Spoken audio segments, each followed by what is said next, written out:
What's up, everybody? Welcome to Draft Chaff. This is episode number 173. My name is Zach. I'm one of your hosts, and joining me, as per usual, Ben Fisher. What's up, dude? Not too much. It's a little later than normal. Should we be saying good night to the listener instead?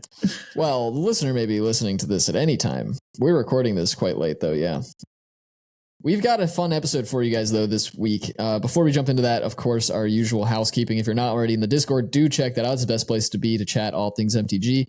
Hang out with the rest of the Chaficionado community, and, well, we're in there pretty regularly, too, so if you want to interact with us, that's a great place to do it. It's totally free. We've had some folks reach out and say they weren't aware that the Discord was free. Totally free. Yeah. Don't worry about that. The link to that is in the episode description, as well as in our Twitter page, so we'd love to see you over there. And if you'd like to support the show directly, you can do so on Patreon at patreon.com/draftchaffpod. Huge thanks to everybody who continues to support us over there each and every week. We love you guys. And got a lot of big changes coming. So if you're not able to join the Patreon right now, there's a brief period here where you won't be able to do it because it's all under construction. We're reworking it. If you're listening to this during that time, check back. But you can check that out at patreon.com/draftchaffpod.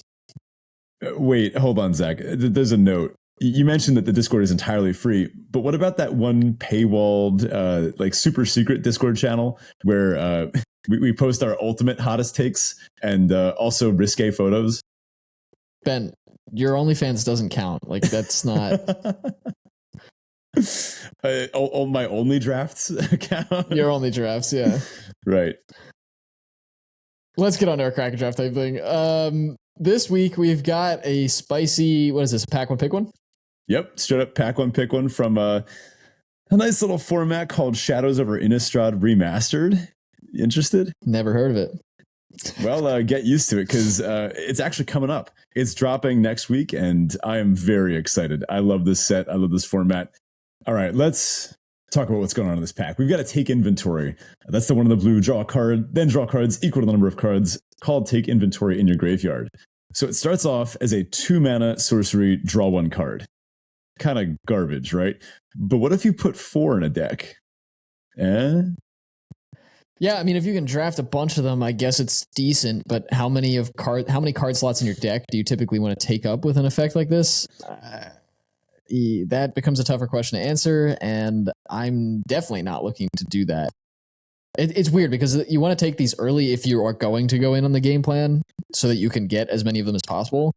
Mm-hmm. But you don't want to take this card early. So yeah, I think this one is at perfect home in the blue-red spells vector, which you can go very deep on spells in. And you do actually want significant amounts of card advantage in there because at that point you're just bolting things and card drawing things and then eventually winning the game with like a Docent of Perfection or a Rise from the Tides or some nonsense big blue busted rare. So take inventory can be fine there, but I guess maybe you want to slam like a Fevered Visions or something first, and then you want the reason to be in blue-red spells first, and then you want to pick these up after that. Yeah. Yeah, these are also kind of in that interesting space in a pack where if nobody at the table wants them, you're getting them wheeled every pack, right? Like you're going to get these passed to you because you need to. Everybody else is going to be trying to find their slot in that deck, like the reason to be in that deck before they take these as well. So if you find it before them, they're going to pass you these, and you should be good to go. Next up, we've got Rush of Adrenaline. This is red for an instant combat trick. Target creature gets +2/+1 and gains trample till end of turn. Trample's nice for 1 mana.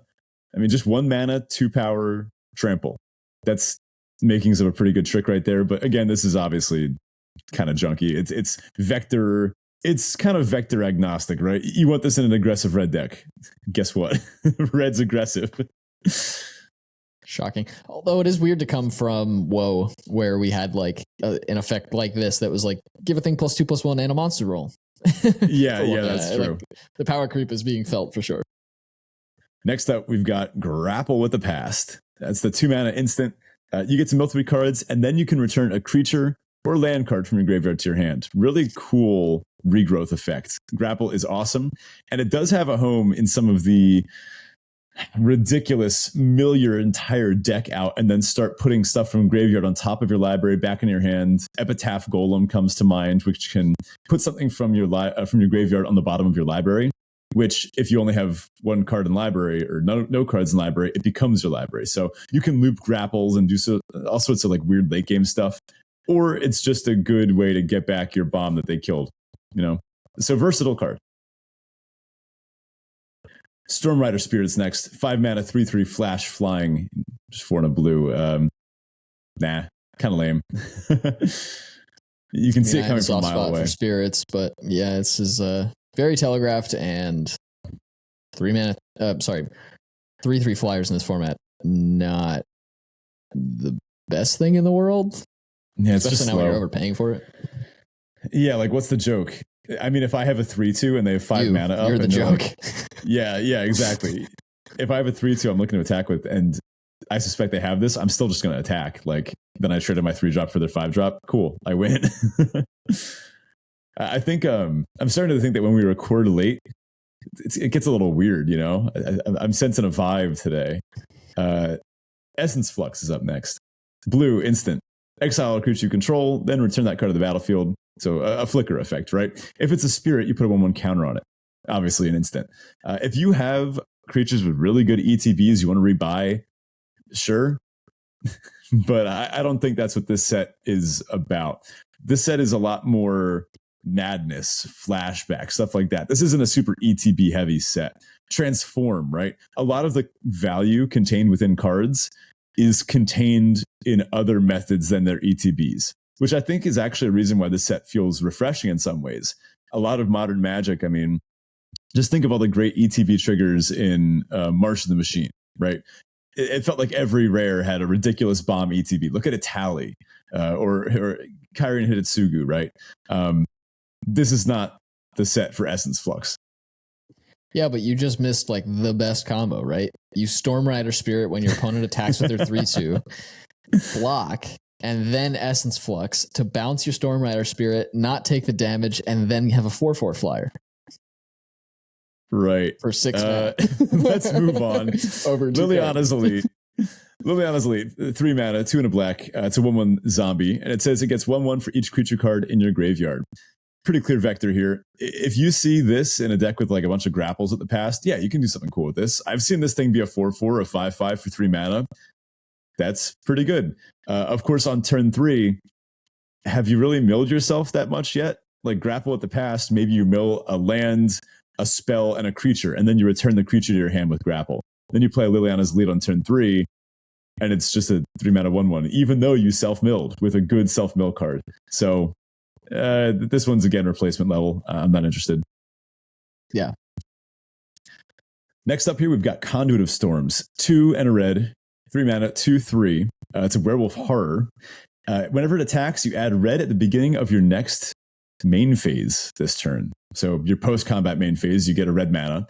And then it says 3 red, transform Conduit of Storms. So one of the manual transform cards. Now on the back, you've got Conduit of Emrakul. It's a 5/4. It's colorless now, an Eldrazi werewolf. And when it attacks, you add colorless to your mana pool at the beginning of your next main phase this turn. So the same effect as the front, except now it's a lot beefier and it adds 2 colorless mana instead. Good rate card. You'll always include this in a werewolf deck. I've found this one to be one of the more threatening ones. Transform cards have a sort of inherent card advantage to them, where this is a 3-drop, but then it also takes the place of a 5-drop. Because, upgrading your 3 mana 2/3 into a 5 mana 5/4 is kind of worth a card, right? If you have nothing else to do and it adds to the board, it kind of has haste if you can activate that during your first main. Although the joke is that you attack on turn 4, on curve, right? You play this on turn 3, turn 4 you attack, you hit your 4th land drop, you get this red mana, you activate it, and then the next turn you swing with a 5/4, you float 2 colorless. So this thing, it gets big quick, right? Also horrifying artwork on the back. Yeah. The other thing is this does give you the potential option of turn 5 attack. They get awkward blocks because now you can transform at instant speed, and they like true. Yeah. What are they going to do with that? So the threat of activation is real here as well, and probably one of the big reasons why this costs 5 to transform in the first place. Because at 4, it'd be really annoying to have to deal with. when you're attacking the turn after you played this thing. That said, probably the best card in the commons so far. I don't know. I'm kind of between that and Grapple. I think Grapple supports a lot of decks in the format, so you may want a copy of that, whereas Conduit probably fits into fewer vectors than Grapple does. So that's kind of where I'm leaning at this point. But yeah, I do think those are the best two cards. Two more commons we've got to discuss here. Hinterland Lager. One of the green, 2/1, human werewolf, normal. And then it has the old transforming text. At the beginning of each upkeep, if no spells were cast this turn, you transform it. It flips into a 4/2 trample with the old transforming text of if a player casts 2 or more spells this turn, flip it back. It's kind of absurd to have a set with this many different ways to transform things. When you think about it, like having 2 werewolves right next to each other highlights that this is honestly one of the biggest failures of Magic design I can think of, that they didn't kind of commit to one of these and stick with it. The New Day Nightbound is just absolutely ridiculous. The tracking with it and all that is messy, but I guess an improvement over this. I don't even know how you fix day night. It's nice. Like, people get it, but just like trying to explain it to someone, you don't want werewolves to be someone's first Magic deck. We'll put it like that. Great card though. I love Hinterland Lager. I would take this over everything so far. Just it's a human on the front side. Humans is a good vector too. And then werewolf on the backside. Sometimes you have a good werewolf card. It happens to sneak in your green white humans deck or something. So yeah, I like it. Speaking of spirits with good ETBs, how about a Guardian of Pilgrims? 2 mana, 1 of the white. It's a 2/2 spirit cleric. And when it enters the battlefield, target creature gets +1/+1 until end of turn. If you played a 1-drop, it's kind of sick. Otherwise, it's pretty mid. Yeah, not. I would rather have the Lager here. Not the 2-drop I'm really looking for. Though, I guess, yeah, to your point, if you've got like a really low to the ground, low curve, aggressive, maybe red-white deck or something, doesn't particularly care about other spirits, so any 1-drop will do. And yeah, you get the thing, but then you just have a vanilla 2/2 sitting around. So, all right, onto our uncommons. We've got Fiery Temper. This card is a banger and immediately is better than everything we've seen so far. 1 red instant. It deals 2 damage to any target, but it has Madness for just red. So Madness is, as you would discard a card, you can instead discard this card and pay its Madness cost. And then you get to discard it into exile and then cast it from exile, paying its Madness cost, if this card would be discarded. That was my rough paraphrasing of Madness. How did I do? Hey, it was okay. But yes, essentially, yeah, when you could discard cards, you would instead discard the Madness card and pay its cost and cast it. Phenomenal. Essentially, this becomes a lightning bolt and never a bad thing to have in red decks. So, yeah, easily this becomes top of the list for this pack so far. No other comments.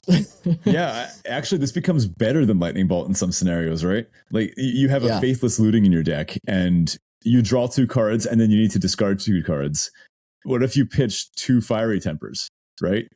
then you're not actually discarding any cards, right? Those were cards you would have probably cast this turn anyway. It just so happens that those 2 cards have to be 2 Lightning Bolts.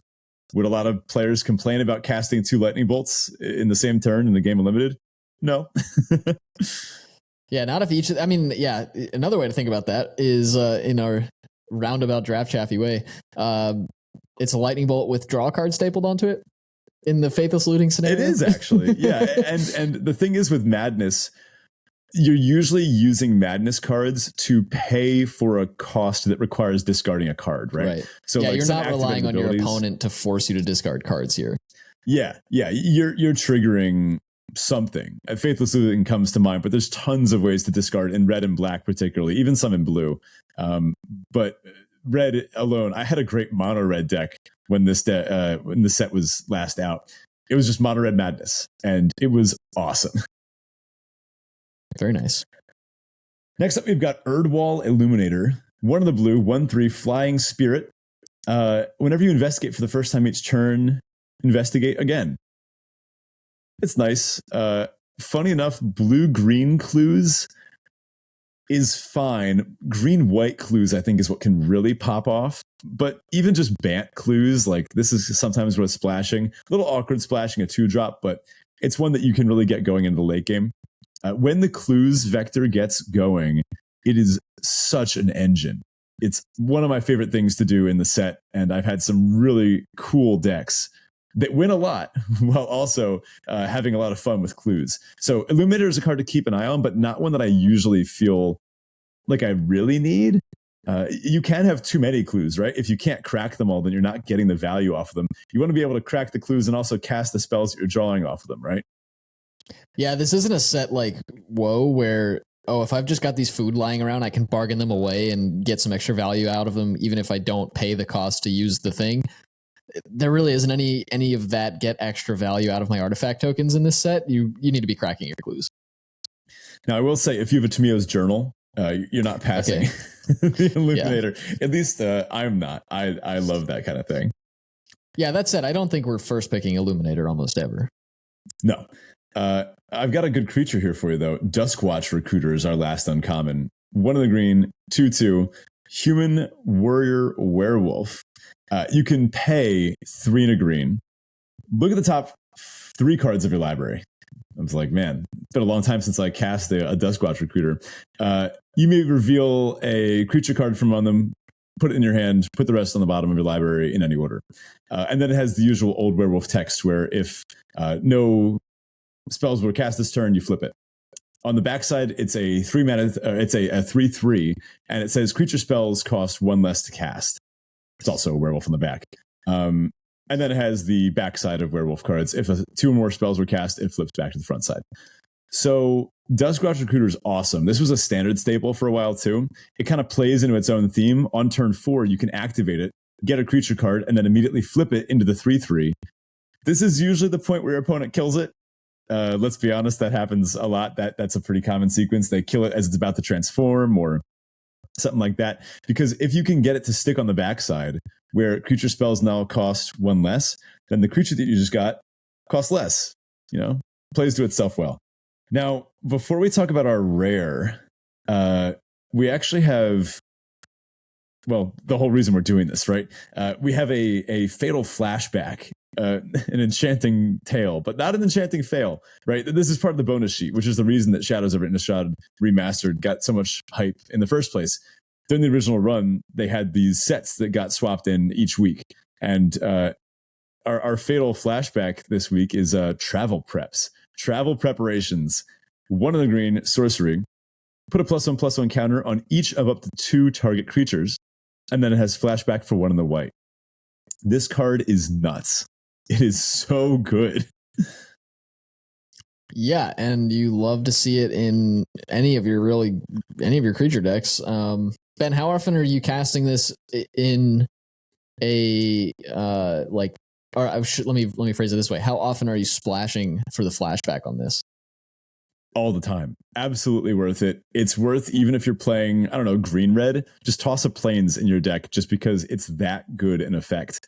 When you get to pick how you distribute these 4 counters, if you're able to cast both halves, you can make combat math impossible for your opponent. This set is quick and it's high powered, so there'll be good curve outs from both sides. When you have this much agency in the way that you curve out and where the power gets distributed, you'll find it's very easy to attack past your opponents, especially if you're playing green-white humans, which is already building on itself pretty well. Going wide, making tokens, making things difficult to block with pump spells and good abilities like First Strike, Lifelink, that type of thing. And then putting counters on those creatures just makes nightmares for your opponent's combat math. That's a pretty spooky card. We'll talk more about it later.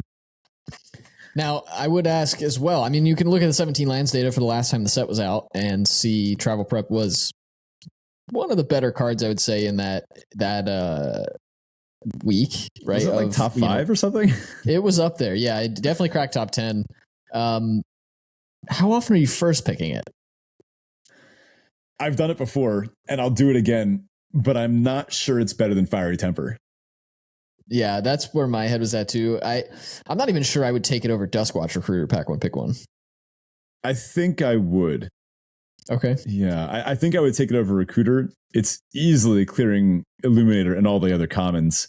Oh yeah. I think Temper might be better. Temper, it can go face. It's just so good. Travel Preps, I think if you, I don't know. I have this more is a fun set with casting Thermo Travel Alchemist Preps. in it. Like, Oh, if yeah. Thermo Alchemist is in a set and I see a Fiery Temper, I'm taking the Temper and I'm hoping to open Thermo Alchemist or get past it. I believe it is, unless it was part of the rotation stuff. Now, there's also a rare here. It's Stitcher's Graft. Hey, everyone's favorite. It just costs 1 mana, and it's an equipment with equip 2 mana. And it says equipped creature gets +3/+3. Wow, that sounds awesome. There's no downsides though. Oh, wait a minute. Hold on. There's a bit more text on here. Whenever equipped creature attacks, it doesn't untap during its controller's next untap step. Okay, that's fine. I mean, oh, wait, there's a little bit more. There's more text. When it becomes unattached from a permanent, sacrifice that permanent. Yeah. This is unplayable, unfortunately. I have never seen anything good happen with this. If you can make, I don't know, maybe if you have 3 copies of Lingering Souls or some way to make an absurd number of creatures and you're comfortable paying the cost of sacrificing them all and then just re-equipping this every turn to smack in for 1 million damage with evasion, I think with exactly 3+ copies of Lingering Souls, I would play this card, but otherwise, no. Yikes. That's not very good. See, here's the thing. This card's actually really good. You just need to play it with Sleep Cursed Fairy. And then you're good to go. You can just pay the mana, untap it. The untap thing doesn't matter. And then you just never move it. And now you've got like a 6/6 fly. Oh, wait. That's not in this set. Yeah. Okay. Never touch this card. Let's just take our Fiery Temper and be happy we got a bolt. Yep. I do think you could argue for Travel Preps over it. But oh man, I would want to take both, you know. It'd be a spur of the moment thing. I think to spike, you take Fiery Temper. I think to have a really messed up deck, if it gets there in the best ways. Yeah, you take Travel Prep. Yeah. All right, let's move on to our Teferi Tibble. This is our Roses and Thorns style segment where Ben and I share a high and a low from the past week. Ben, how's it going? It's going. Man, it's a busy time of year. The fall feels like things all just start happening, right? Even after people have long since left school and college, it's just like a busy time. Holidays are all coming up, that type of thing. The biggest thing on our radar, I think, are some upcoming changes to the show, which we are very excited about. All positives, no downsides here. It's a lot of work, though. I would say it's a bit of a Teferi and a Tibble, but I'm very happy with the direction that we're going. I like it a lot. And I think everyone listening will too. Although we do really value feedback. So if we make changes and you don't like them, tell us. But if we do like them, also tell us, because we like hearing from you. You're a cool person, listener. You know. Anyway, my real Tibble this week is my schedule. This week I am staying after school each day to help students resubmit exams, which is good. Students, I think, I don't know, they often forget that science is iterative and it's a process. So I like to make sure that students are able to come and resubmit problems they got incorrect on the exam. They fill out this whole form where they tell me their incorrect thinking that led to that answer, and they have to justify the right answer with experiments or hypotheses we created in class. It's a good process, and students often give me the feedback that they learn more from correcting their mistakes than they do actually in class. So that's great. It just takes time. And that means I'm staying after like an extra hour, 20 minutes every day for a week, which sucks, but it's fun to see them learning. And I like seeing who comes and who wants to do better. And it's nice, but man, it's a lot of time. And teachers notoriously don't have a lot of that. Anyway, what's up?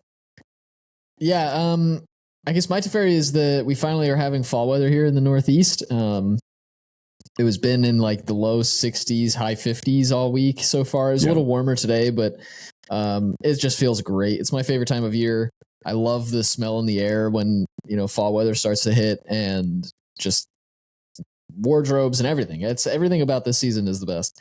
Got the flannels. That said, yeah, I'm rocking one today. Speaking of which, if you're not watching the show on Spotify or YouTube, go do that because you can do that now and have been able to for a while.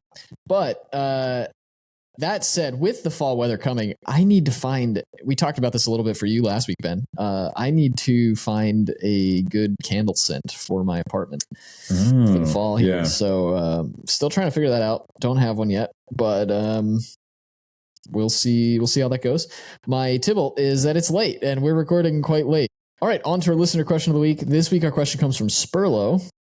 And Spurlo asks, do you find any of the skills honed drafting MTG advantageous in other facets of your daily life? Great question. Yes. Next. Yeah, I think the biggest one that comes to mind is how to deal with losing. It's a thing that even the best Magic players spend a third to half of their time doing, right? And dealing with loss in many senses of the word is something that's a human skill that you have to build throughout your lifetime. Some people don't respond to loss as well as others. And there's, of course, a whole variety of ways to help deal with it in good ways. And when I say loss, I don't just mean like maybe loss of a loved one or a person, but I also mean like, I guess, challenges, right? Something that comes up with your career or in your personal life. Dealing with the challenges is something you do in every game of Magic, right? Your opponent, 2-for-1's you. And you're like, well, I can't win from right now. How do I approach this? What's my mindset? How do I deal with this? Having fun and finding the enjoyment and the beauty in your losses is, I think, one of the greatest skills a Magic player can have. If you're playing a lot of limited and you're not having fun, even while you're losing games, ask yourself why. I think that's a great skill for people to have in their everyday life too, right? Sometimes things don't go your way in life, and it's great to have a positive approach to that, right? Yeah, being able to kind of just see any situation and recognize that, like, hey, this isn't going great, and that's okay. Not letting it completely deteriorate your ability to be happy or content or find value in some capacity in the situation, then I think is really one of the most beneficial things you can kind of figure out in life, period. It really changes the way that you approach really any difficult situation. So totally agree with you on that one. I think for me as well, probably, decision-making in general is one that drafting has helped with, on the fly decision-making where you don't necessarily have a ton of time to prep for the specific decision, but you've got to make one in the moment, and like you're able to evaluate choices and, kind of do a quick pro con on like what's going on between the two choices and make a decision is also very valuable, and I think comes up a lot with whether it's with relationships or your career or whatever. So that's a big one. Something else that comes to mind is playing to your outs, which I think people often think of as getting lucky. Sometimes you might see a Magic player rip a card off the top of their deck, and it's like the perfect card for that moment. But really, a good Magic player will set themselves up to pull that card, right? Maybe that's their only possible path to victory. So they set themselves up to top deck that card because it's their only line. I think there's ways you can apply this in everyday life too. I like to think of it as setting yourself up for success, maybe putting yourself in situations that are more likely to turn out favorable for you. Whether that means like, I think of something that comes to mind with your car, right? If you got a car and one of those annoying lights comes on and you're like, oh man, my car light is on. Now I have to go take it to the shop. Some people might just say, you know what, I can let it slide for a little bit. But what happens when you let it slide for a little bit? Something catastrophic happens, right? Your car battery dies, for example. I think in that case, that's an example of you setting yourself up for failure. Whereas setting yourself up for success would be, going and eating your vegetables and getting it fixed immediately, or at least as soon as you can. That type of luck that you craft I saw a good quote about it recently. I don't know. It's that you craft luck yourself. Like the more you play, the luckier you are through that, Yeah, right? I've thought about this kind of a different way, and I totally agree with you, but maybe this is a different kind of mindset on the same sort of idea, is that you're not necessarily increasing how lucky you are or whether you are lucky or not lucky, but you're increasing your surface area for luck to stick to. So you're basically just setting up multiple chances to be lucky, or increasing your ability to capture luck as it comes by, so to speak. You hear about this like in the business world a lot too, where like the quote unquote overnight success is someone who's taken 10 years to get to that point, right? Like they've spent years and years and years building something that overnight became successful. It really wasn't overnight, right? So they're kind of increasing their surface area for luck, such that, hey, if I stick to this thing, maybe I'll get a good break. And to your point earlier, Ben, you're like kind of it's almost like an odds thing. Like, yeah, maybe this doesn't work out, but I'm more likely to succeed in this scenario if I do X versus Y. And I'm less likely to succeed in this scenario when I do Y versus X. So I like to think of it that way, but that's a big one. I totally agree. I think also just being able to converse with people when things aren't going well is another one that's good. Like how to manage when someone else is having a bad time. True. And be sort of sympathetic without necessarily letting yourself get pulled into the same feeling. Talking about like a bad beats Magic story, right? Your friend is losing in a tournament, and you're like, you need a way to be able to engage with them as a person.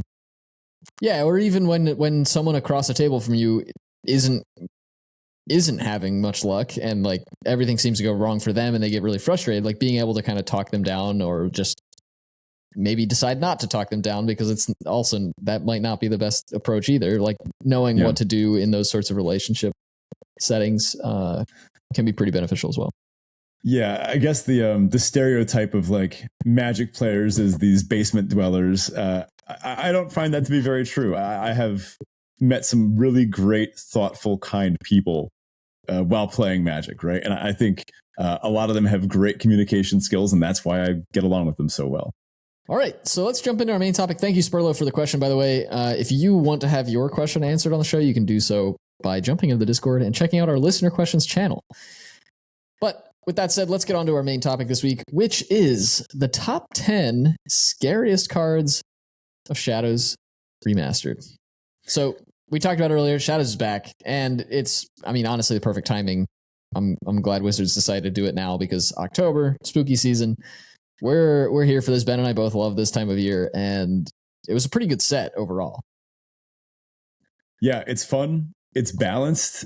It's going to be a great break from Wilds of Eldraine, which I'm getting sick of. I've hit the part of the format where I'm trying the wacky stuff. I built a food fight deck the other day, which that's the one in red enchantment, where artifacts you control have pay to, sacrifice them, deal damage equal to any target to 1 plus the number of enchantments, 1 plus the number of enchantments named food fight you control. So it turns your artifacts into 2 mana sack deal 2s. Kind of funny, but it sucked. And even though I built around it, it just didn't do anything. So that was, I like it when my build arounds do something.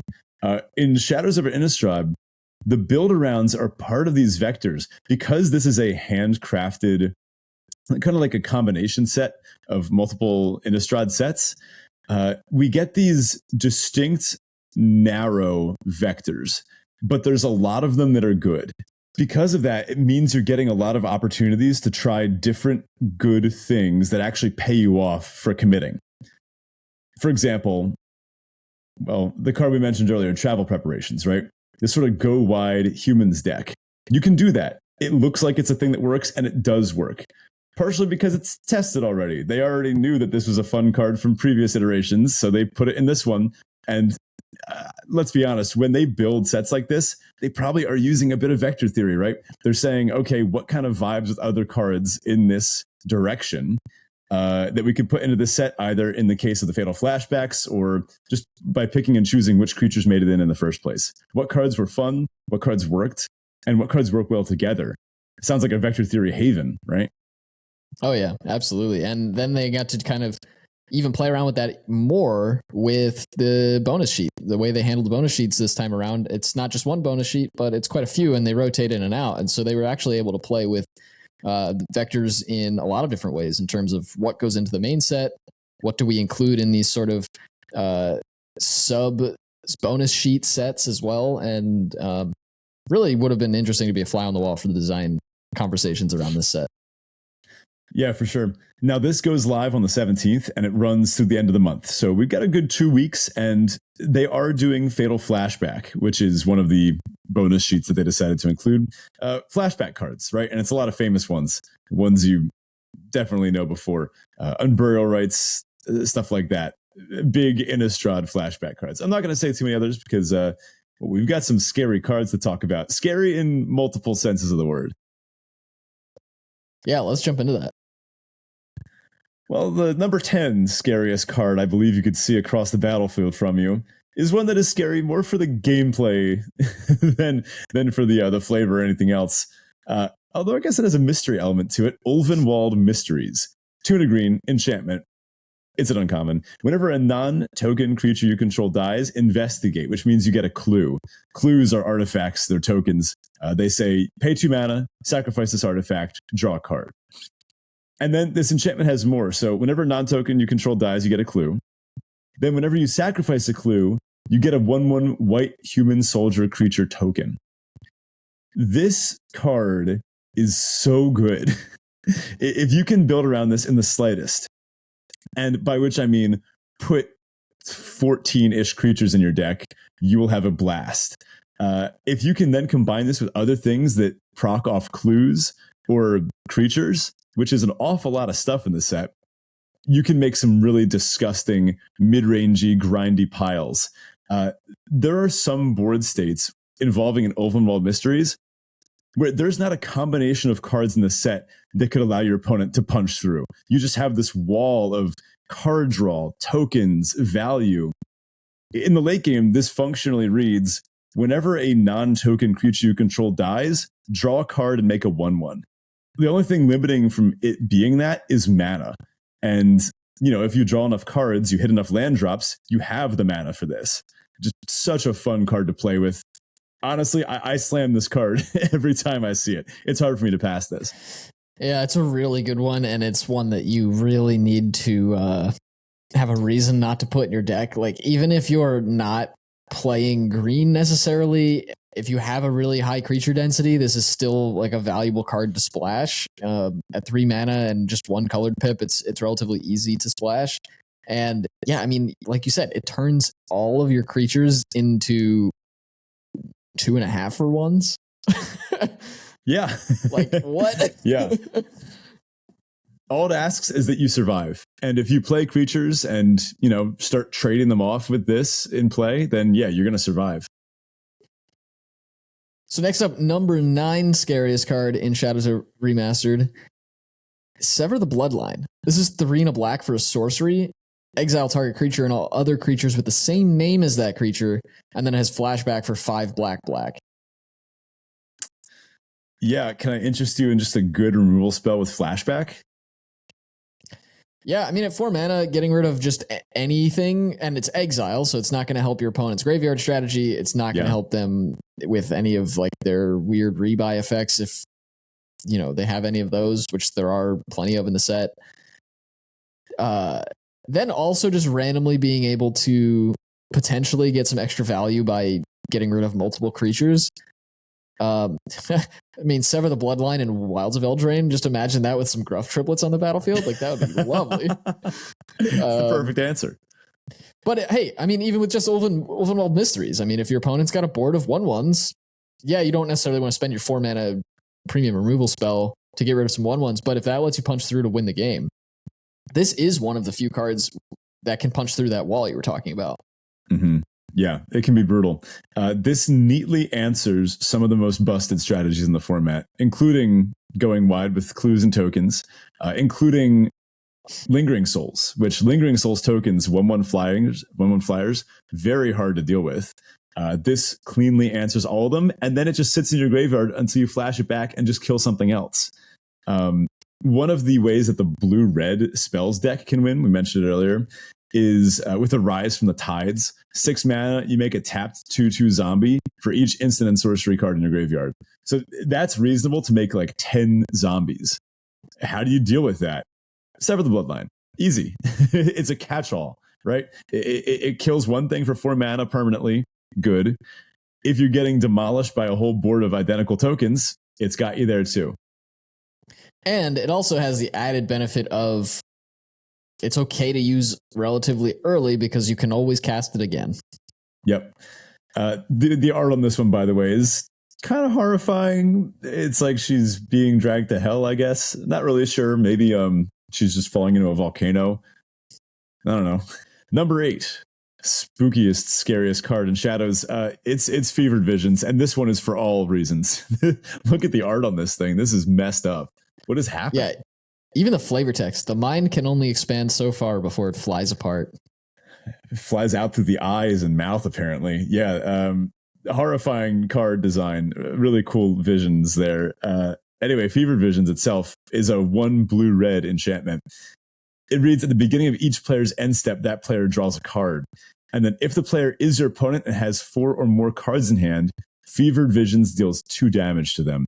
And this is perfect for what the blue-red deck wants to do, which is just draw a ton of cards and eventually just ping your opponent out, right? Maybe start pointing some fiery tempers at them, attack with some tokens here and there, slam a hasty threat or a finisher or a Rise from the Tides, right? Or it could eventually just, mill your opponent out. Maybe you have some ways to like shuffle stuff back into your deck, which it's Innistrad. There's ways to rebuy things from your graveyard. Fevered Visions is a way to make sure your blue-red deck is both pressuring your opponent and that you have constant gas. And it draws your opponent a card too, but do you think I'm not going to put a card in my deck because it's symmetrical card draw? Is that what people think? If they do, they haven't been listening to the show long enough. Yeah, this card breaks the symmetry by itself. All right, so moving on to number 7, this is a card that's a favorite of both mine and Ben's.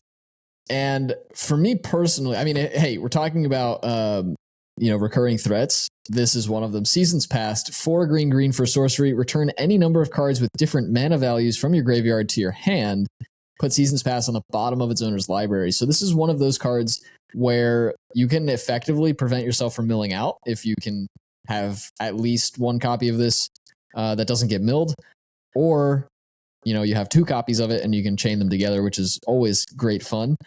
You do have to build around this a little bit, but it is a terrifying card when your opponent goes off with it because it doesn't take a lot to build around. You're really just paying attention to your curve and making some skewing kind of decisions based on how many 2s or 3s or 4s you have. And I mean, for 6 mana, if you're getting your 6 mana's worth out of it, you get a 3-drop, a 2-drop, a 1-drop. Great. Like we broke even on mana, and a lot of times you're getting more than that. So yeah, what if you self-mill a land or a 5-drop, right? Seasons Past is the type of card where either your opponent casts it and you're like, oh, that does nothing, I'm just going to win now. Or you go, oh, I can't win, but I have to keep playing for a couple turns. And there's nothing more spooky than that. That's brutal. Seasons Past, it also has a couple combos. My favorite, I guess, deck I've even had, one of my all-time favorite limited decks, full stop, was a Tamiyo's Journal, Seasons Past, Grim Flayer, black-green deck. It had multiple copies of Deadweight, multiple good removal spells, a bunch of Briarbridge trackers to churn out clues, to power the Tamiyo's Journal, which you can use to sack clues and tutor for Seasons Past, which is exactly what I did in Standard when these cards were legal. Super, super messed up value engine. You don't even need that, though. If you can use this to just draw 4 cards from your graveyard and then maybe shuffle your deck somehow and redraw it again later, yeah, you did it. This card is so much fun. And the art is more of like a respite from the horrors of Innistrad. So maybe not scary art-wise. Yeah, more beautiful than scary, I would say, for the art, but it's definitely a scary effect. Our next spookiest card, number 6, Lingering Souls. Personally, I would be pretty freaked out if I saw that, right? Yeah. Oh yeah. That's pretty terrifying. Yeah, I prefer my souls to not linger. I like them to go wherever they're going and let me do my thing. Lingering souls, for those that don't know it, it's 2 and a white sorcery. You create 2/1/1 white spirit creature tokens with flying. 3 mana for 2/1/1 flyers. And that has flashback for 1 and a black. So you get 2 more 1/1 flyers. Ridiculous card, ridiculous rate. This card is worth splashing one or both halves of, depending on what your vector's looking like. If you're playing a graveyard deck of some kind, and you can get some ways to splash, like a Terramorphic Expanse or a Terrarian in this set, even if you can just like splash the back half off self-milling it into your graveyard and your like black-green deck, and then you only have like 1 or 2 ways to cast the front half, that's still probably pretty good. The rate on Lingering Souls is just so strong. Making 4 1/1 flyers at such an efficient rate. You can have this like pumped out by turn 4, right? Like turn 3, you cast the front half. Turn 4, you cast the back half. Now for the rest of the game, you get to swing in with 4 1/1s. Your opponent can't kill them. You can't point a fiery temper at one of these and expect to win like the card advantage game, right? But then again, you also can't let yourself just take 4 every turn. Great card. Yeah, it's tough to go wider than this too. If you're playing like real creatures, like real flyers are not going to cost 1 or 2 mana, right? So to have any real like amount of them, you're going to need like a few turns to kind of build up your air defenses, so to speak. And this thing is just like over 2 turns, or maybe just on the same turn. Hey, 4 1/1 flyers, and good luck. Good luck. Number 5. Scariest card in Shadows Remastered. One of my personal all-time favorite cards ever printed. Thing in the Ice. 1 and a blue for a 0/4 horror. It's got Defender. When it enters the battlefield with 4 ice counters on it, whenever you cast an instant or sorcery spell, remove an ice counter from it. Then if it has no ice counters on it, you transform it. It flips into Awoken Horror. It's a Kraken Horror. It's a 7/8. And when it transforms into Awoken Horror, return all non-horror creatures to their owner's hands. So functionally, it sits on the board for a few turns.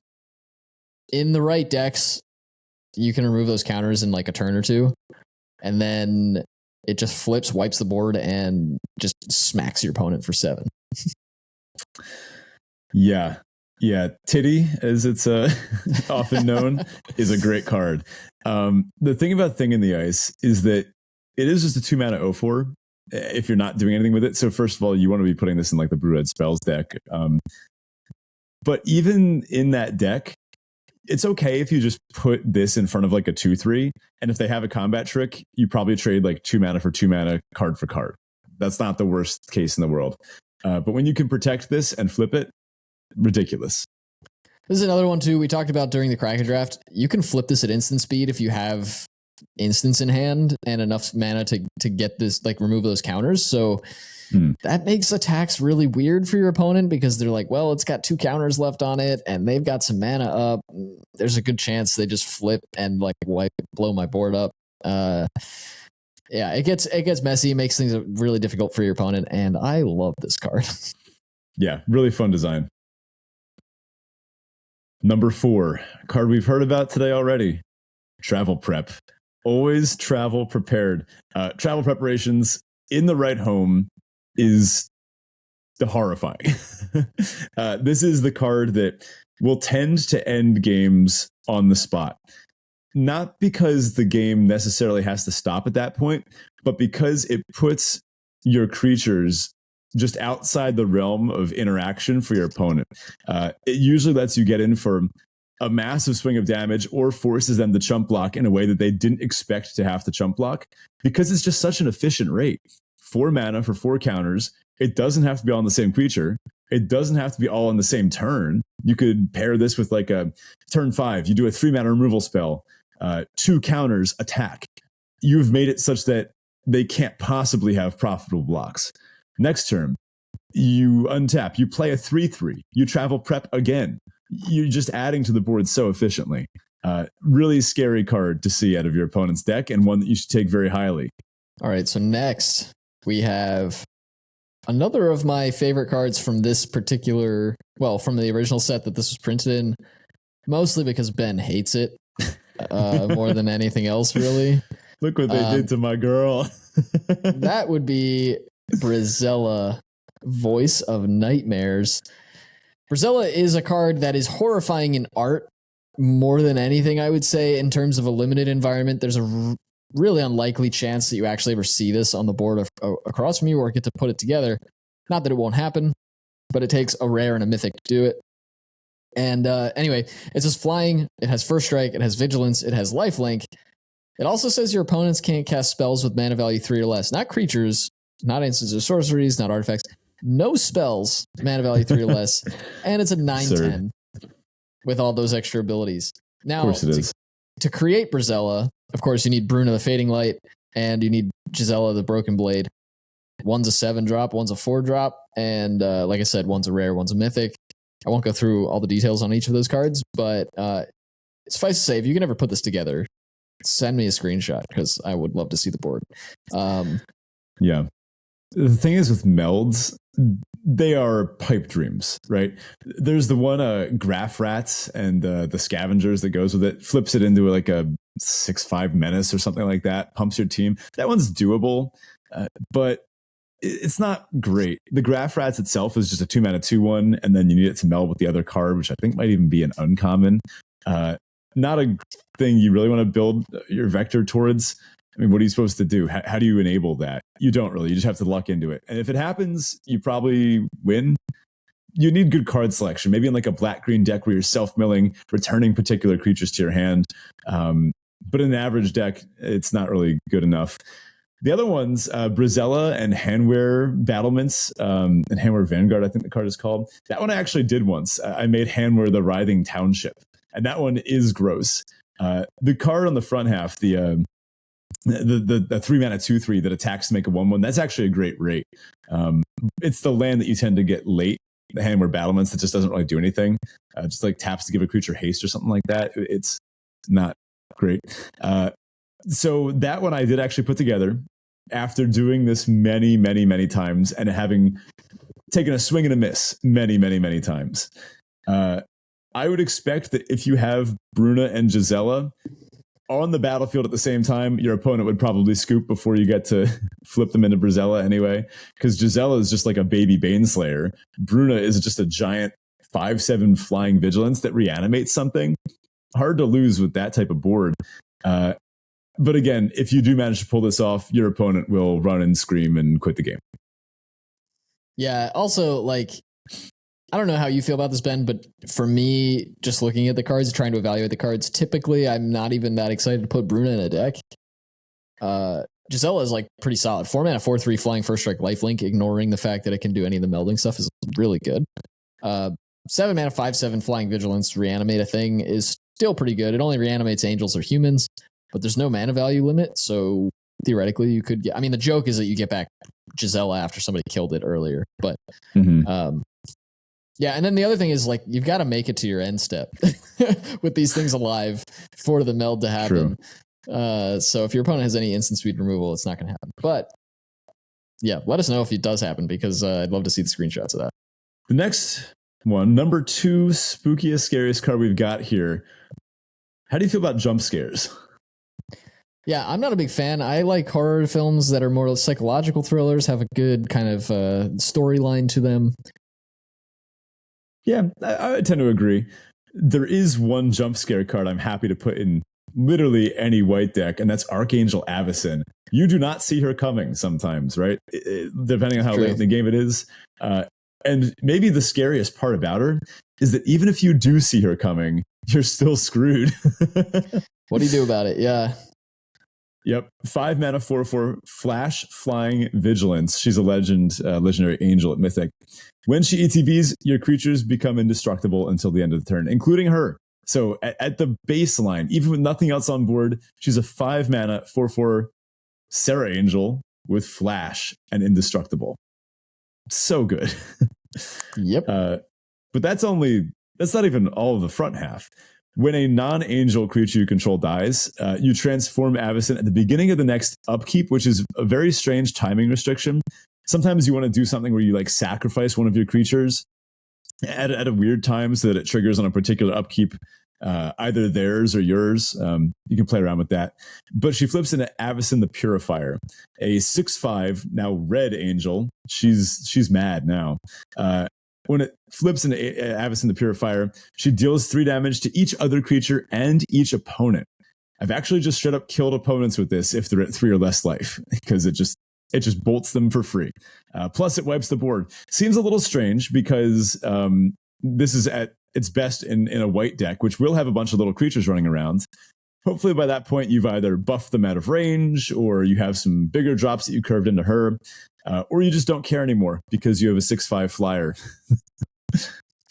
All right. And number 1, the top big bad, spookiest, scariest card in all of Shadows Remastered. My girl Emmy. Emrakul, the Promised End. There's a 13 mana, 13/13 legendary Eldrazi at Mythic. Emrakul, the Promised End costs 1 less to cast for each card type among cards in your graveyard. When you cast Emrakul, you gain control of target opponent during that player's next turn. After that turn, that player takes an extra turn. Oh, and by the way, also has flying, trample, and protection from instants.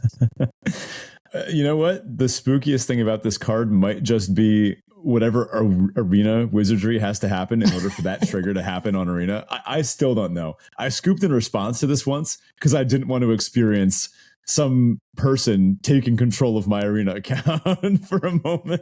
Who knows what's going to happen there? Maybe they tab out of the draft and spend all my gems on alchemy cards. Can you imagine? Oh my goodness. They can just, that feels like the like conspiracy version of this. If they ever did that on arena, like you can, or like the unversion, like you can just go do whatever you want with their account, delete all their cards, drain all their gems, whatever. Either way, there was actually an article that Wizards released about how they engineered the solution to technologically make that work. Pretty cool article. I would recommend checking it out. If I remember, I'll link it in the show notes. But yeah, 13 mana, 13/13 that lets you control your opponent on their turn. Then it's just also got flying and trample and is really difficult to remove because a lot of removal is at instant speed. And she gets cheaper if you happen to build around her. And even if you don't build around her, she's rarely going to be a 13 mana spell by like late game. Like you'll at least get maybe, I don't know, what, cast her for 10 or so. Yeah, we gotta say, you know, she's spooky, she's scary. If your opponent resolves this, run for the hills. But she does require a little bit of work, right? I think there are ways to get this. Think about the conduit of Emrakul, right? That backside of the werewolf from before. When it attacks, you float 2 colorless. That type of thing, big mana floating, is probably the best way to eventually cast an Emrakul. There's a bunch of red and green werewolves that can tap for multiple mana on their backsides, or help you ramp into it in some way, shape, or form. You don't really want to reanimate her from the graveyard, although there's ways you can. You don't get that beautiful take control of your opponent's Mindslaver type trigger. But still, even just having a 13/13 flying trample pro instance is good. I don't know. Reasonably, you're probably not going to get this lower than 9, maybe 8 if you're really lucky. So do be prepared to pay a lot of mana. But if you do build to this vector, honestly, she kind of goes into the clues deck where you are making all those extra land drops, trying to play a late game, grind it out. Then Emrakul, I think, could really just scare the living daylights out of your opponent. An enigma as vexing as life itself. Well, that about does it for us this week. Thank you so much for listening. Do jump in the Discord. Let us know what we missed. What cards should have made this list that didn't make this list. Honorable mentions and such like that. We'd love to hear about it. So jump in the Discord. Let us know about all of those different things. You can find the link to that in the episode description as well as on our Twitter page. And if you'd like to support the show directly, you can do so on Patreon at patreon.com/draftchaffpod, or jump over to our merch store, shop.draftchaff.com, where you can pick up shirts and pint glasses and all sorts of stuff. Otherwise, you can find us on social media. Ben's been tweeting up a storm on Twitter at DraftChaffPod, and you can find, I'm usually managing the Reddit account, so you can find u/DraftChaffPod as well, I think, on Reddit. So thanks, folks, and we'll catch you next week. Okay, I've got one thing real quick. It is nearly 9 p.m. and I haven't eaten dinner yet, so I know we've got to go. But maybe to whet our appetite a little bit, I have a spooky story involving food. I attended a wedding a couple weekends ago, and you know those food tables they have at the reception? Sure.